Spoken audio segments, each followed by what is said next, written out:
The night was cold and clear, and the land around the ranch looked like a sheet of silver under the moon. Thomas McGraw walked his fence line with a lantern in one hand and a small coil of wire in the other. He did this most nights when the air turned sharp.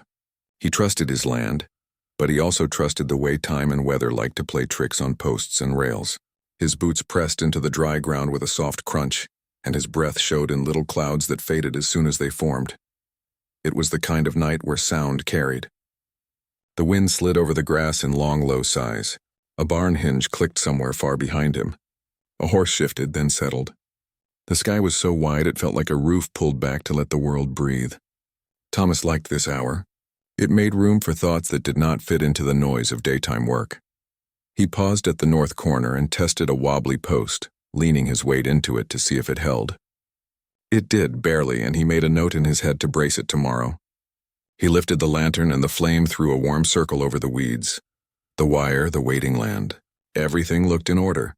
He nodded once like a man who had asked a question and got a fair answer, and started back along the fence. Then he heard it. Soft at first, like a sound the wind might make if it could cry. He stopped. The night settled again, and for a moment he thought it was nothing but the breeze working around the rocks and tall grass. He took a few more steps. The sound came again. It was not the wind. It was a sob. Thomas turned his head and held his breath. The sobbing came from beyond the cottonwood by the creek bed, ragged and quick like someone trying to hold it in and failing. He lifted the lantern higher and called out, his voice firm but gentle. "Hello there? Is someone hurt?" The sobs went quiet, but the silence felt full and tense like a string pulled tight.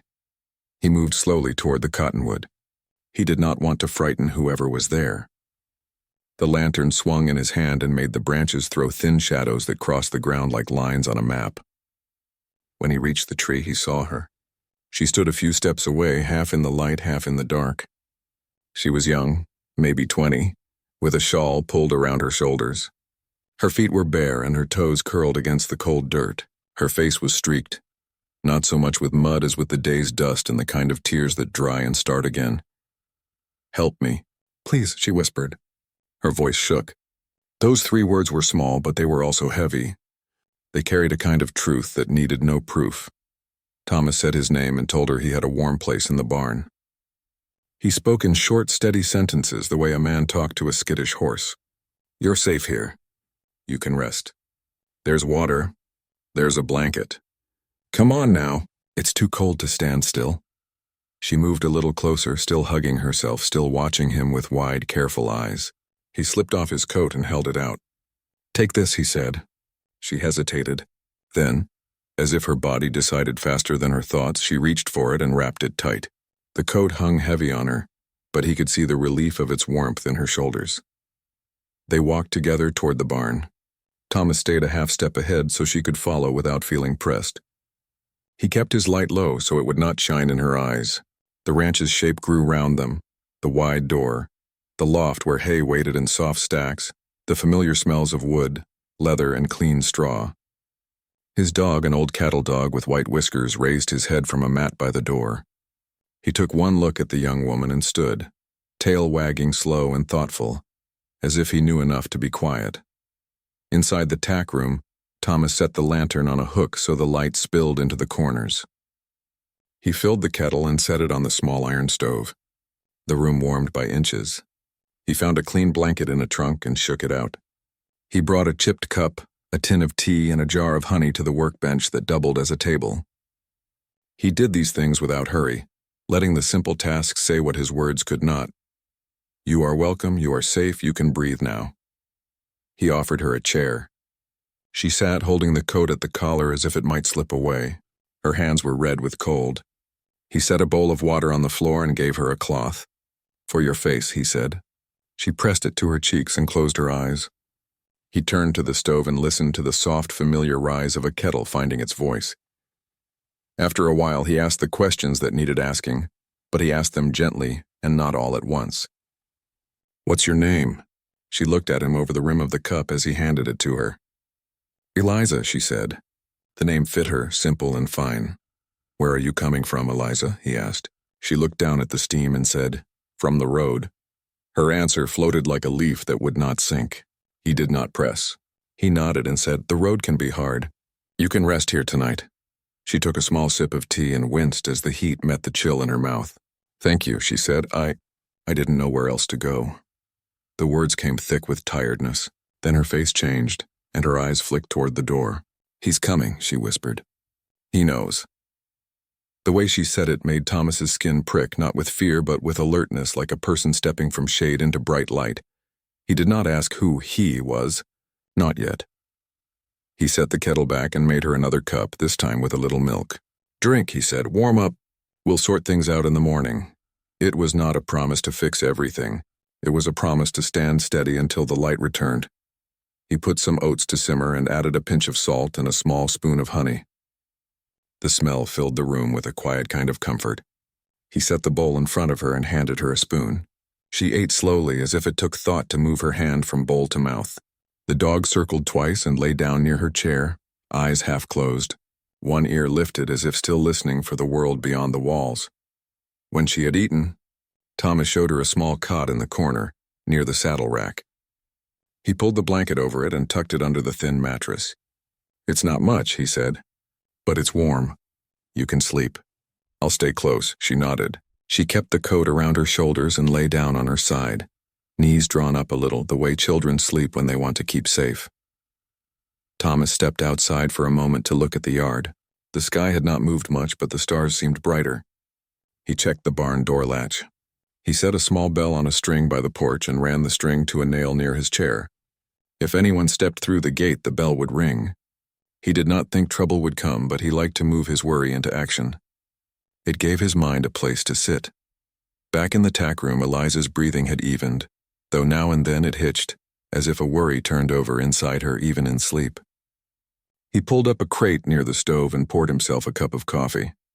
He took it black as always. He watched the small flame and let his thoughts line up. He thought of the rules he lived by. Help where you can. Ask fair questions. Keep your word. Do not carry rumors where facts should go. He let those rules be his fence tonight. Inside them was a young woman who needed warmth and rest. Outside them was a story he did not know yet. The hours passed in a slow, steady way. The dog snored. A horse nudged the stall door and then quieted. The stove ticked as it breathed.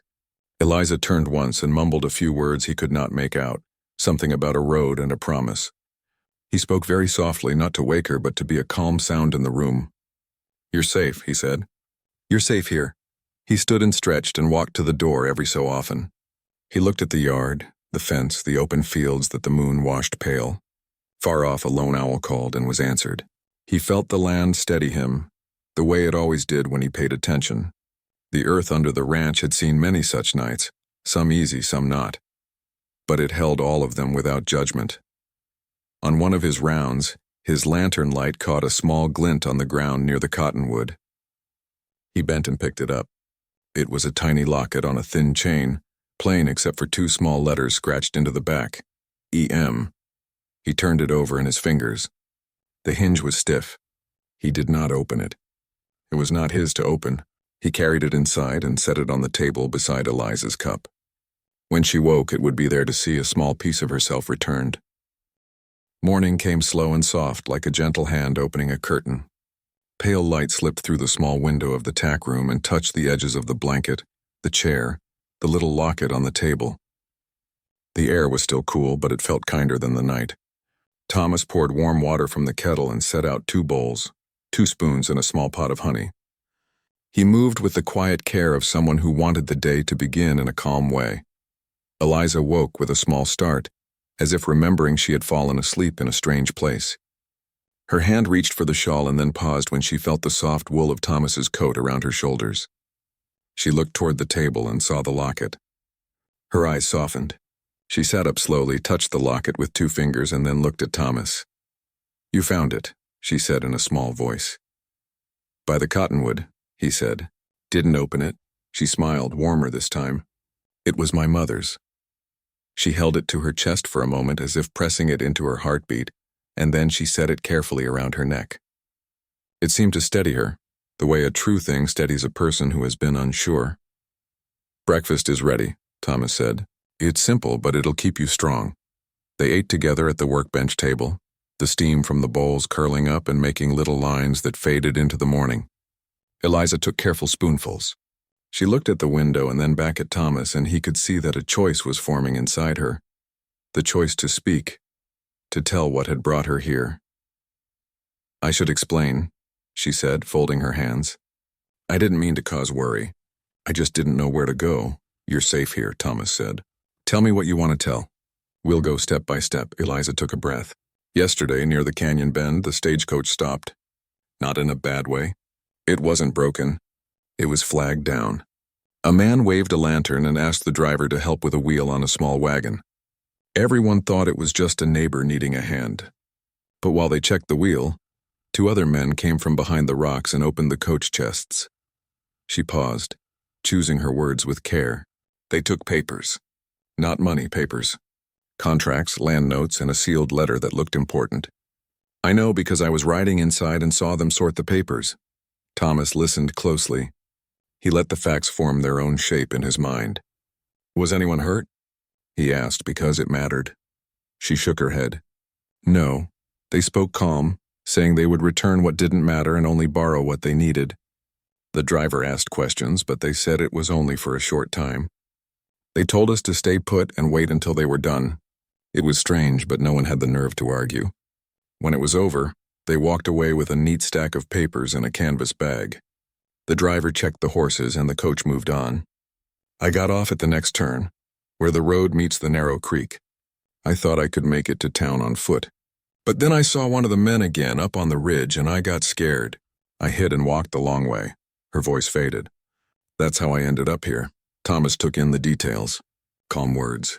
A neat stack of papers. A canvas bag. It sounded planned, not wild. It sounded like an errand done in the wrong way. He nodded slowly.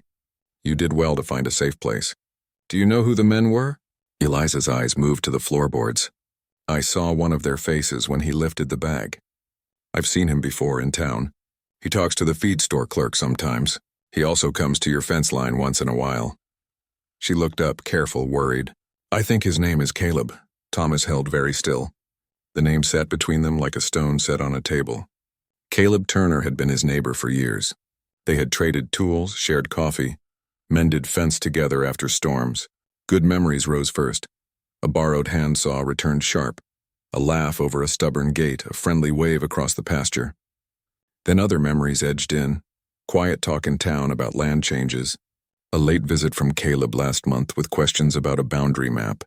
An odd lean in his voice that Thomas had noted but not understood. "Thank you for telling me," Thomas said, and his voice stayed even. "I appreciate your honesty," Eliza nodded. "There's more," she said, a little braver now. "I think they plan to use those papers. Not just keep them." The sealed letter had the railway mark on it. If someone opened it, they might know which parcels the company wants to buy next. If they knew before everyone else, they could claim land or move a fence and cause a lot of trouble without anyone noticing. People might lose what they've built. Thomas felt the weight of that. This wasn't about a bag of papers. It was about trust in a place where handshakes meant more than ink, and where lines on a map stood for years of work and care. He stood and poured more hot water into their cups, giving his hands something to do while his mind kept turning. A horse snorted outside, followed by boot steps on the porch. The little bell near the door gave a soft ring. Thomas looked at Eliza, not with alarm, but with the calm of a man who had prepared for visitors. He opened the door to find Sheriff Barnes on the step, hat in hand, coat dusted with the pale powder of an early ride. The sheriff had a kind face and a steady way of speaking, the sort of person who knew how to calm a room by simply standing in it. "Morning, Tom," the sheriff said. "I saw your lantern late and thought you might be up. Mind if I come in?" "Come on," Thomas said. "There's coffee." The sheriff stepped inside, touched the brim of his hat to Eliza with respectful regard, and accepted a cup. "We had word from the driver," he said. "Coach was stopped near the canyon bend. No one got hurt, thank goodness. Some papers went missing, including a letter with a seal. We're following up. Folks saw footprints heading this direction and also down toward Mill Creek. I'm checking in case you saw anything." Thomas glanced at Eliza. She gave a small nod. It was the kind of nod that said, "It's time to tell, but please keep it safe." So Thomas told it in a simple, clean line. A young woman in need, a found locket, a quiet night, and a morning where telling the truth could set things right. He kept to facts. He left out guesswork. When he spoke Caleb's name, the sheriff did not show shock or anger. He just listened and set his cup down with care. "Thank you," Sheriff Barnes said. "That helps a great deal. I've had my eye on a few land matters. Not for anything bad, just to be sure people deal straight. The railway brings opportunity, but it also brings hurry and more paper than some know how to handle. Sometimes folks reach for quick plans when patience would do just fine." Eliza's shoulders loosened. "I didn't want to make trouble," she said. "I just didn't want people to be surprised later." The sheriff nodded. "You did right. We'll keep this calm and clear." He looked at Thomas. "Mind if I borrow your sense? You know the folks out here. If I walk in alone, some may think I'm here to point fingers. I'd like to talk with Caleb and ask him a few plain questions. If you're willing to stand with me, it might help everyone keep a level head." Thomas felt the pull inside him, the old rope between loyalty and fairness. He had no wish to shame a neighbor. He also had no wish to look away from something that could harm the whole valley. He thought of Sarah's voice from long ago. Warm the room. Feed the guest. Ask tomorrow. It was tomorrow now. Asking was due. "I'll come," he said. They made a plan that was simple and kind. Eliza could sit in the main house, near a warm stove and a window that looked over the barnyard. Thomas's housekeeper, Mrs. Hale, who came by in the mornings, would keep her company. The sheriff and Thomas would ride the short trail to Caleb's place and talk. No force, no crowd, no rumors. Just a visit between neighbors with the law present in a steady way. Mrs. Hale arrived as if called by the plan itself, her apron tidy, a small basket of fresh rolls on her arm. She took one look at Eliza and clicked her tongue softly in a motherly way that meant kindness, not scold. "Sit by the window, dear," she said. "I'll fix you some sweet tea. You rest those feet." Eliza murmured thanks, touched her locket again, and gave Thomas a look that carried both worry and trust. Thomas saddled 2 horses while the sheriff checked his notes. The morning had opened fully now, with sunlight on the hills and a soft hum from the barn. They rode at a steady pace. The path to Caleb's place curved along a fence and crossed a shallow stream where the water made cheerful sounds over the stones. Birds flitted from fence post to fence post as if leading the way. Caleb's cabin stood neat and proper, with a swept porch and a patch of garden that still held green even this late in the season. Caleb stepped out as they approached, folding a handkerchief and sliding it into his pocket. His face was open, but something in his eyes said he had been thinking hard since dawn. "Tom," he said with a nod that used to mean easy friendship. "Sheriff, what brings you out this fine morning?" "Morning, Caleb," Thomas said, matching the old ease with a gentle tone. "We're here to ask a few questions. Nothing harsh. We'd like to clear up some things." The sheriff's voice was as steady as a fence post set deep. "We're following up on papers taken from the coach. Folks say you might have knowledge that can help us put them back where they belong."